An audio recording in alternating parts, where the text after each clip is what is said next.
प्यारे मित्रों, आप सभी को आवर क्लास के YouTube चैनल पे मैं आर के राजू एक बार पुनः स्वागत करता हूं। चलिए आज के इस वीडियो में बोर्स एटॉमिक मॉडल यानी कि उसमें जो रेडियस कैलकुलेशन है वही पढ़ने जा रहे हैं।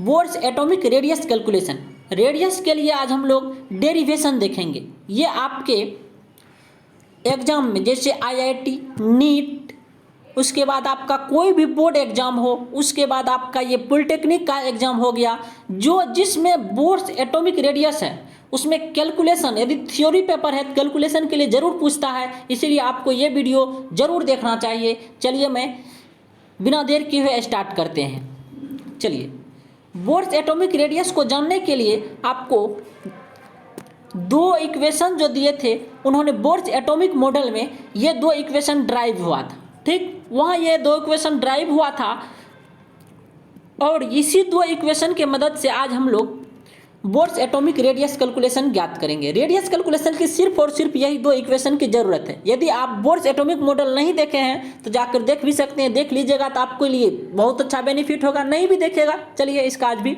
वैसे भी मैं पोस्टमार्टम करूँगा। चलिए, इस सूत्र कहाँ से आया, ये फार्मूला कहाँ से आया, इसको आपको इसमें रेडियस कैलकुलेशन में दर्शाने का जरूरत नहीं है, क्योंकि हम लोग पहले ही बोर्स एटॉमिक मॉडल में ये दोनों इक्वेशन दर्शा चुके हैं। जहाँ देखिए पहला इक्वेशन है, पहला देखिए MVR = N/h/2π, ये छोटा m है मेरे मित्रों, ये छोटा m। MVR = क्या है, N/h/2π। दूसरा है kZ²/r² MV²/r, ये है। ठीक, चलिए पहला देखिए है क्या, छोटा m। छोटा m है मास ऑफ इलेक्ट्रॉन, क्या है, मास ऑफ इलेक्ट्रॉन। v है वेलोसिटी ऑफ इलेक्ट्रॉन, क्या है, वेलोसिटी ऑफ इलेक्ट्रॉन।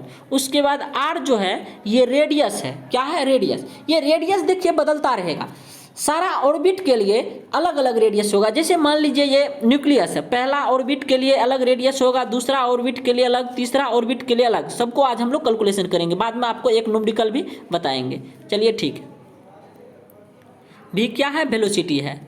उसके बाद r जो है, r रेडियस है। ठीक, n जो है ये नंबर ऑफ ऑर्बिट है, क्या है, नंबर ऑफ ऑर्बिट। और h जो है, h प्लांक्स कांस्टेंट है। उसके बाद पाई तो कांस्टेंट है, इसमें देख लीजिए, इसमें k है, k कांस्टेंट है। z एटॉमिक नंबर है।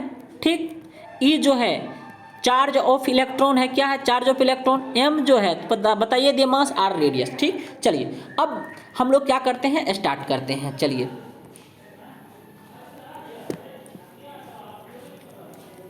चलिए रेडियस डेरिवेशन के लिए स्टार्ट करते हैं। देखिए यहाँ लिखेंगे फ्रॉम बोर्स इक्वेशन, क्या लिखना है, फ्रॉम बोर्स। चलिए लिखते हैं। ठीक,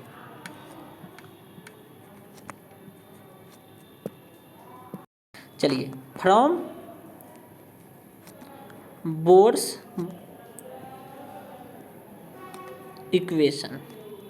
बोर्स इक्वेशन पहला क्या था, MVR = N/h/2π, पहला यही इक्वेशन था, उन्होंने दिया था। चलिए हमको क्या ज्ञात करना है, रेडियस ज्ञात करना। एक बार और पुनः इस दोनों फॉर्मूला पे एक बार विचार करते हैं। देखिए यहाँ MVR है, लेकिन यहाँ MV²R है। दोनों में R और V हमें मालूम नहीं, और सब कुछ हमें मालूम, M भी मालूम होता है, N भी मालूम होता है, Z भी मालूम होता है, लेकिन R और V हमको मालूम नहीं होता है। इसमें दो क्या है, वेरिएबल है, तो हमको R निकालना ही है। इसीलिए हम V को क्या करेंगे, V को यहाँ से लुप्त करेंगे, डिस्कनेक्ट करेंगे। ठीक, चलिए तो V को हटाने के लिए हमें क्या करना पड़ेगा, V को रिमूव करने के लिए हमें करना ये पड़ेगा, यहाँ V² है, यहाँ भी यदि V² होता तो दोनों को बराबर करके हटा देते। चलिए दोनों में V² कैसे आएगा, दोनों को यदि both side squaring both side कर दिया जाए तो V² आ जाएगा। नहीं, चलिए हम स्क्वायरिंग बोथ साइड करके देखते हैं। चलिए क्या करेंगे, स्क्वायरिंग बोथ साइड। ठीक, चलिए राइटिंग थोड़ा सा है, गड़बड़ हो जाता है लिखने में, ध्यान नहीं दीजिएगा। चलिए स्क्वायरिंग यदि आप बोर्ड साइड कीजिएगा, देखिए ऐसा हो जाना चाहिए। हम लिख दिए का स्टेप छोड़ के आप लिख लीजिएगा, तो ये हो जाएगा क्या, M² V² R² = N² H² / 4π², ऐसा होगा ना। कोई दिक्कत नहीं। ये देखिए एन स्क्वायर एच स्क्वायर 2 गुना 2 4 पाई का स्क्वायर पाई, यहाँ से r square b square m square. ठीक, चलिए अब देखिए यहाँ से और यदि हम आगे बढ़े, इसका साइन दीजिए, यहाँ से भी स्क्वायर बराबर हो जाएगा N square H square by 4 pi square, यहाँ से ये एम आएगा और क्या आएगा आर आएगा, क्या हो जाएगा m square into r square. इसको इक्वेशन 1 मान लीजिए। ठीक, ये इक्वेशन 1 भी स्क्वायर बराबर क्या आया, इतना आया। अब चलिए आगे बढ़ते हैं, दूसरा पेज ले लेते हैं। यहाँ लिखेंगे अगेन बोर इक्वेशन, क्या लिखेंगे again from Bohr equation, from Bohr's equation. दूसरा बोर इक्वेशन क्या था, वो था k Z E square by r square equal to m v square by r. ये दूसरा इक्वेशन था। आप यहाँ से इस आर को कट भी कर सकते हैं, चलिए कोई दिक्कत नहीं। अब आगे बढ़ते हैं, देखिए ये हो जाएगा एम, यहाँ क्रॉस मल्टीप्लाई कर दीजिए। ठीक, इक्वेशन आपको पता होना चाहिए।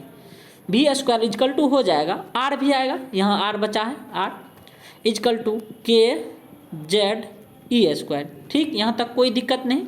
यहाँ से देखिए हमको ज्ञात क्या करना है, भी स्क्वायर वहाँ है, यहाँ भी स्क्वायर कर लेते हैं। तो भी स्क्वायर इजकल टू हो जाएगा k Z E square by m into r. यहाँ से कोई दिक्कत नहीं। चलिए इक्वेशन 2 मान लीजिए, क्या मानेगा इक्वेशन 2। यहाँ लिखिए फ्रॉम 1 एंड 2, दोनों का 1 और 2 का क्या है, 1 और 2 का जो है LHS बराबर, यहाँ भी देखिए भी स्क्वायर है, यहाँ भी आपको क्या है भी स्क्वायर, LHS बराबर है, इसलिए क्या होगा RHS भी बराबर होगा। देखिए उसका RHS क्या था, उसका RHS ये था क्या, चलिए एक बार देख लेते हैं क्या था। उसका RHS ये था n square H square by, मुझे भी याद नहीं रहता लेकिन निकालना पता होता है कैसे निकलता है, 4 pi square m square into r square, ऐसा था। इतना इजकल टू, यहाँ से देखिए क्या आया है, यहाँ से आया है k Z E square by m r आया है। चलिए फ्रॉम 1 एंड 2, 1 और 2 का क्या था, LHS बराबर था, इसीलिए RHS को हम लोग क्या किए बराबर कर दिए। ठीक, यहाँ से देखिए क्या सब, ये R इस स्क्वायर को मार देगा, ये M इसको मार देगा। ठीक, और कुछ तो नहीं होगा, नहीं होना चाहिए। चलिए ठीक, नहीं होगा। ठीक, अब देखिए क्या करते हैं पुनः, अब कुछ कटने उठने वाला तो नहीं है, क्रॉस मल्टीप्लाई करा देते हैं। तो देखिए क्रॉस मल्टीप्लाई कराएंगे, इसको इससे और इसको इससे, इसको इस सब से गुना करेंगे, क्या हो जाएगा, यहाँ कराइए 4 pi square m r k Z E square equal to, देखिए क्या होगा, ये आ जाएगा इजकल टू इतना, इधर तो कुछ नहीं है, n square into h square. ठीक, यहाँ तक कोई दिक्कत नहीं। अभी नहीं, वैसा नहीं सोचेगा अब ये क्वेश्चन हो गया हमको आर का नंबर नहीं, अभी बाकी है मेरे दोस्त, अभी क्लाइमेट अभी बाकी है मेरे दोस्त। चलिए अब देखिए यहाँ से हमको चाहिए क्या, आर चाहिए, क्या चाहिए आर चाहिए। तो यहाँ आर बराबर हो जाएगा N square H square by 4 pi square M के जेड ई स्क्वायर। ठीक, एक बार जरा गौर कीजिए मेरे दोस्त, एक बार क्या कीजिए जरा गौर कीजिए, गौर ये करना है। चलिए यहाँ से ये n जो है n वेरिएबल है, क्योंकि ये नंबर ऑफ ऑर्बिट है, n बराबर 1 2 3 के LMN ऑर्बिट है, इस कारण से h जो है h कांस्टेंट है, क्या है प्लैंक कांस्टेंट है, उसका वैल्यू आपको पता होना चाहिए। ठीक, ये पाई जो है ये भी कांस्टेंट है, m भी कांस्टेंट, m क्या है चार्ज, ये है m क्या है mass of electron, mass of electron हमेशा इक्वल होता है, कांस्टेंट होता है, वो बदलता नहीं है, के भी कांस्टेंट है एक प्रकार का। e charge of electron, charge of electron भी क्या होता है कांस्टेंट होता है, जैसे आपको पता होना चाहिए 1.6, ये डेरिवेशन। ठीक, यहाँ से ये सिर्फ n वेरिएबल है और z वेरिएबल है, ठीक, हम क्या करते हैं, वेरिएबल को अलग और कांस्टेंट को अलग लिख देते हैं। ठीक, यहाँ से देखिए क्या होगा, r बराबर हो जाएगा एन एस, वेरिएबल को अलग लिखना है, एच स्क्वायर बाय 4π² एम के जेड तो वेरिएबल है, e square into N square by z. इसमें कोई परेशानी है आपको क्या, हमने एन और इधर से जेड को अलग लिख लिया। ये देखिए ये सारा एक प्रकार का कांस्टेंट है, क्या है ये सारा एक प्रकार का कांस्टेंट है, ये सारा एक प्रकार का क्या है कांस्टेंट है। चलिए ये सारा एक प्रकार का कांस्टेंट है, इसका वैल्यू होगा जब हम गुना भाग सबका मान देके बैठाएंगे। देखिए इसका क्या मान आता है, ये देखिए नहीं चल रहा, कोई दिक्कत नहीं, इसका वैल्यू आता है इतना का वैल्यू 0.529 एंगस्ट्रॉम। क्या आता है 0.529 एंगस्ट्रॉम, क्या आता है एंगस्ट्रॉम।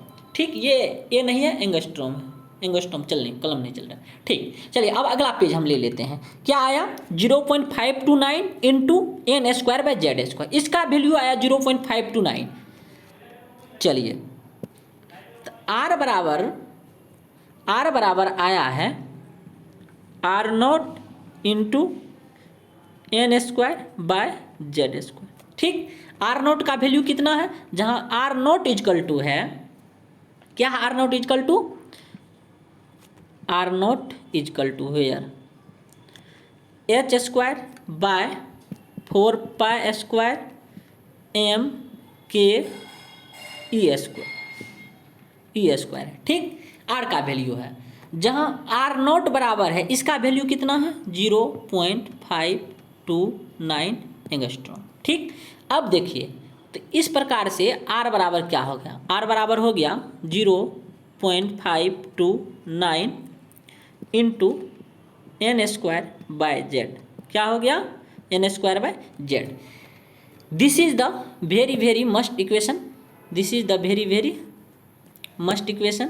ठीक, ये आपका जो है रिक्वायर्ड आंसर यही है, रिक्वायर्ड आंसर क्या है यही है। मैं आशा करता हूँ आपको ये बात बिल्कुल समझ में आएगी। जहाँ एन क्या है नंबर ऑफ ऑर्बिट है, जेड क्या है एटॉमिक नंबर है, क्या है ये नंबर ऑफ ऑर्बिट या सेल नंबर या कक्षा नंबर, जिसका KLMN एन बराबर क्या होता है के के लिए 1 2 3 4। अब देखिए एक ठो इक्वेशन भी, एक ठो क्वेश्चन भी, मुझे कहता नहीं अगला वीडियो में मैं आपको इस पे 2-3 क्वेश्चन भी कराऊंगा, ये मेन उसका फॉर्मूला होगा। देखिए छोटा सा एक ठो क्वेश्चन, यदि हाइड्रोजन एटम दे दे, उसके लिए हाइड्रोजन एटम दे दे, एन का वैल्यू कितना दे दे 1 दे, यानी कि के सेल के लिए दे दे, तब पूछेगा आर क्या होगा। आर देखिए 0. यहाँ हाइड्रोजन एटम दे, इसका मतलब जेड का मान कितना होगा, एटॉमिक नंबर कितना होता है हाइड्रोजन का 1, तो 0.529 एन का वैल्यू कितना है 1 है, 1 का स्क्वायर बाय जेड का भी वैल्यू कितना है 1, क्या हो जाएगा 0.529, ये एंगस्ट्रॉम में आता है एंगस्ट्रॉम। ठीक, यदि यही हाइड्रोजन के एटम के बदला और कुछ दे देता तो उसका मान, जैसे मान लीजिए हीलियम देता, तब जेड बराबर क्या हो जाता 2, एन बराबर मान लेते एक देता, एन दे देगा, वो कह देगा जो के सेल के लिए एम सेल के, यदि के दे दे तो उसका मान 1, एल दे दे तो 2, एम दे दे, ये सब आपको पता होना चाहिए क्योंकि एटॉमिक मॉडल मैंने उसको बहुत अच्छे से पोस्टमार्टम किया था। चलिए आपको 2-4 न्यूमेरिकल भी इस पर बना लीजिएगा। Thank you. अब आपको देखिए एक बार स्क्रीनशॉट लेने का भी मौका दे देता हूँ, स्क्रीनशॉट आप भी ले लीजिए। ठीक, ले लीजिए, ठीक स्क्रीनशॉट आप लीजिए, हाँ ले लीजिए स्क्रीनशॉट ले लीजिए होंगे। चलिए इसका भी ले लीजिए, हाँ स्क्रीनशॉट ले लीजिए। उसके बाद आपको जैसे ये दिखाई दे देगा क्योंकि अच्छे से लिखा हुआ, स्क्रीनशॉट ले लीजिए। ठीक, ले लीजिए होंगे। चलिए इसका भी ले लीजिए, यहीं से तो स्टार्ट हुआ था। चलिए थैंक यू। यदि ये वीडियो आपको पसंद आई होगी तो आप इस वीडियो को लाइक शेयर सब्सक्राइब करना ना भूलें। थैंक यू मेरे दोस्त।